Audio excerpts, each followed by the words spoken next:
Roland, what about you? Did you have any idea in your mind of what this gig was going to be like as Bill's guitar player? Well, you know, I'd heard stories. You know, I'd met Bill way before I ever went to work for him, and I spoke with a lot of people, like Joe Stewart and other players, and you know, it wasn't going to be an easy gig. You know, a lot of bluegrass breakdowns, and you know, I treated him with respect, and he treated me the very same way. I never had any problems with him. Once in a while, he'd tell me there was a note that I sang on a song.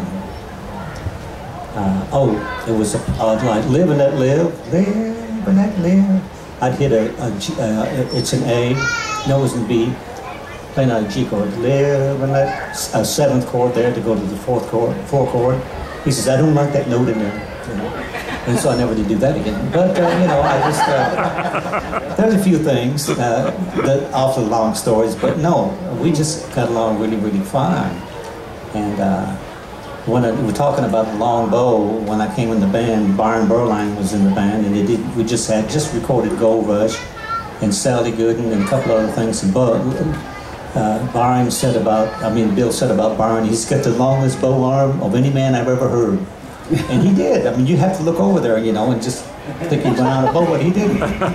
And after Byron left, this is a funny story, after Byron left, we had another fiddler, I'm not going to mention his name, he's not with us anymore, but he was good, but he didn't play the long bow. And one day I told Bill after the show, I said, boy, I sure miss Byron's fiddling on that Go Rush. And he says, oh yeah, it's just that man had the longest bow in the world. He says, that's what got him his job.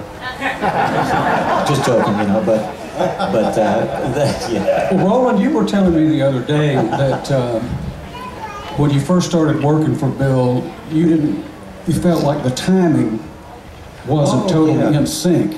And you went to James, Bill's son.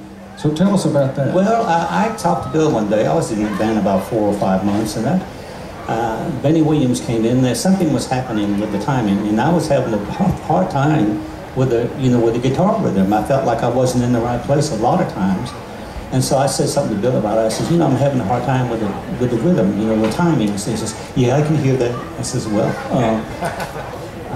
should I said, should I listen? I've got all your records with me, should I listen to recordings of Lester Flatt or Jimmy Martin? I said, no, don't listen to them boys. He says, none of them did what I wanted.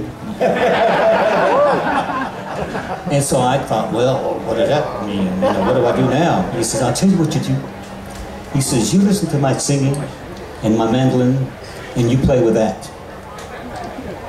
Oh, wow. I thought it was. But anyways, I got to listening real carefully. Listened real carefully and did that. Didn't listen to anyone else. But then I realized that James, his son, James, on the bass, was with him all the time. He was on it all the time, which was really helped a lot. Anyways, but that's you know, that's one of the things that I was struggling with at first, but it went along pretty well after that.